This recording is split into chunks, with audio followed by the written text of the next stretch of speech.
Hi everyone, my name is Delapo and I'm the creative director of Dolly Crafts. In this video, I want to talk about how to charge a customer. I actually ought to have done this video, but time hasn't permitted me. I've had this request for a very long time. Many of us here have come to my DM to ask me, how can I charge for this, how can I do this and all that.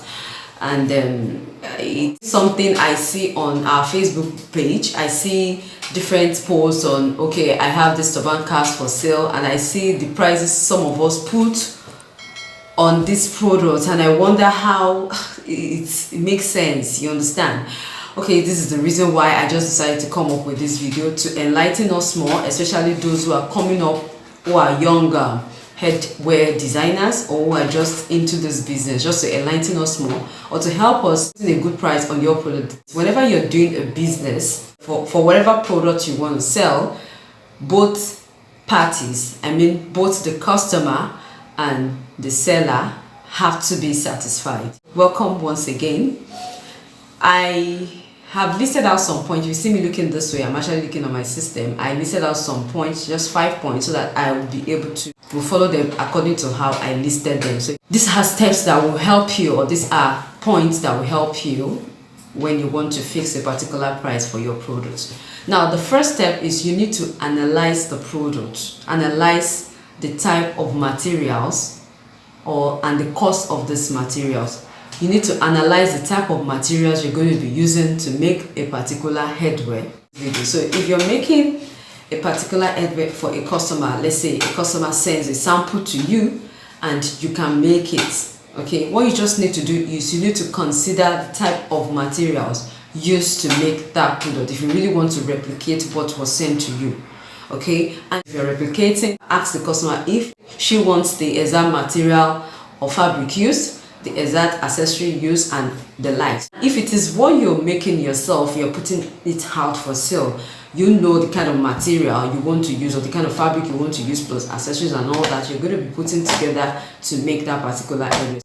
Aside from the fact that you know the materials, you need to confirm the recent price of that particular or those materials. Let me use, because it's just not one. Material could be in form of fabrics and other accessories. Though you need to have someone very close to you, or someone you feel you can always reach out to on phone to call. Oh, I need Duchess fabric. How much is it? I need so fabric. If they are online on social apps like WhatsApp, you can send pictures to them just to be sure they are available and you know the recent prices.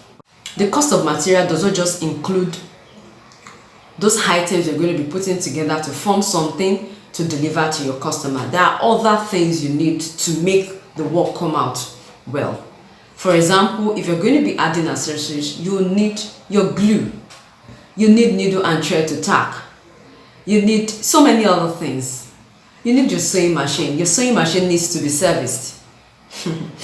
Yes, you need to oil your machine every day if you sew very well. It's 1 naira, 2 naira, they make a whole lot of difference. They make a whole lot. Okay, so you list out the prices or the cost of all these materials and keep them aside. Okay, that is number one. Then the second point is you need to consider your cost of transportation to the market. Okay, you know, when you're getting all these materials, you're going to the market to source for them. Sometimes it depends on the kind of fabric or the kind of accessory it is. Some of them are not easily available in the market close to you, or are not available at all in the market close to you. You need to go further. So if you have analyzed, after you must have analyzed, you know, oh, this particular accessory, I can't find it in my location. So you need to consider your fare and the stress of going to the market to get these materials. If I'll be working with fabrics or materials, I know I'll easily get around me. I know, okay, 100 naira or 200 naira will be my fare going and coming back, so it's actually easy. But for those materials, you know, or I know I'll need to go further. Maybe I need to go to Lagos Island, go to Yaba or other further places. You know that what it will cost. Transport fare and everything is so expensive now. Okay, so you need to consider that and add to what you must have put down as part of the cost of materials. I hope you are getting me. So that is number 2. Consider your fare, or what it will require for you to get this materials. Is it that they're bringing these materials to you? You will need to pay for delivery fee. You need to put that and add that to the cost of materials. Then the number 3 point you need to consider is your rent or utility bill. Now, if you have a shop and you sell from your shop, or you make all these headwears from your shop, you paid for rent. Yes, you didn't just, it wasn't given to you for free. Even if it was given to you for free, it has a value. So you need to consider, oh, I am paying so amount for rent. Divide it into 12. We have 12 months in a year. Divide that cost of your rent, your shop rent rate, divide it into 12. Okay, and put that down. Okay, on a monthly basis, this is what I am meant to make as profit. You understand? This is what I am meant to make as profit for me to be able to pay my rent by the end of the year. By the time you calculate that by 12. So once you divide your shop rent by 12, what you have, you divide it. If you get headwears to make on daily basis or whatever, or you can just say this way, you can just divide it by the number of headwears you can actually make in a month. Divide that. Let's say 50 naira will be required per headwear. I'm going to add that 50 naira to what I have put down as a cost of materials, including my tea. So that makes it 3. Do you understand? So for those who don't have a shop like me, I work from home. Despite the fact that it's my home, I dedicate a particular room from my business in our apartment. I also need to consider that fact. I need to add that to what is meant to be my house rent. So whatever space you're using, I don't think is as free. If it is your home, you're paying your house rent. If it's your shop, you're going to pay your shop rent. You have utility bills. We all pay utility bills in terms of electricity. Yes, and on monthly basis, these people, they bring your, they bring your bills. Okay, let's say you are on prepaid. You buy unit to cater for your electricity. Whatever amount you're being given as your utility bill, add part of what you use to pay your utility bill to your product price. Add it to the cost of your product or your headwear. Okay, fine. Let's say power supply is even bad in Nigeria. You have to put on your generator sometimes to make work faster. For me, I can't work when there is no electricity. So you may wonder, okay, you can actually work without power supply. Is it possible? Not all the time. For example, you want to make a fabric headwear. You need to iron it. You want to add embellishment. You want to embellish your stuff. You need to use your iron. You need to use your stone sewing machine. Depending on whatever you want to. You can't tell me you need power supply. You want to make use of your hot glue gun. You need to plug it to a power supply. I know some people put a glue sticks, probably use a lighter or a candle and all that. I don't buy that idea. It can actually stain your work. And you want to improvise. Okay, use a generator. Or probably you want to iron, you need to use a charcoal iron and all that. You need to buy all these things to work with. Then that takes us to the 4th point, which is what you want to add or what you feel you can add as your own profit. Okay, fine. There are different kinds of headwears, and each headwear take different number of hours to work on them. The particular number of hours you will use in making a particular fascinator will be different from when you're making a turban.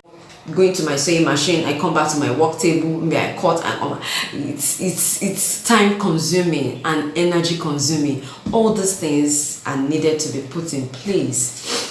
How can I, sometimes when I see posts on our Facebook group or elsewhere, turban for 2,000 naira, I just wonder what kind of material was used. I just check and I say, this is what was used here. How much is the person making? How much is this person making? Take what you feel, add what you feel will be enough for you to work on this job. 3,000 naira, 4,000 naira is what will buy my time for me to craft this and make a very good job for you. You participated in trainers. Many even went to physical classes where they paid through their nose to get these skills. Some online classes are very expensive. Online classes from international tutors or trainers are expensive. Some of us participated in these classes too. So you need to get your profit back. You need to know the energy you put to spend 2 hours in making a particular product, the effort, the sleepless nights. What is your gain? These are things you need to consider. So that's just that part. So whatever you think you can fake as your profit, 2k, 3k, 4k, 5k, even 10k, depending on the particular product you're making, is actually fine. So the last point I want to talk about, just to help us, is to check out for top millennials Instagram pages. Just check out some millennials pages. Some or most millennials who put the prices on their pages, just to have an idea. One of the things you should know how to do as an headwear designer is to be able to analyze a product or an headwear when you see it. When you check other millennials pages and you see a particular headwear, you should be able to say, okay, this particular headwear, oh, raw silk was used, trimmings, this and all that. Just get the prices of these things, put them together, and now check what the person has put there as the price of our product. So that's where you have an idea of how the person charges. So you don't necessarily have to charge like the person. My own price will definitely differ from your own. It won't be the same. My location differs. The type of customers I get differ. I hope you will have learned one or two things. I hope you enjoyed this video. If you'd like to see more tips and you'd like me to do videos like this for us to all learn more, you can just leave in the comment section wherever you're watching this video from, whether it's on YouTube, Facebook, Instagram, or Telegram. I hope to see you all in our next video, and thank you so much.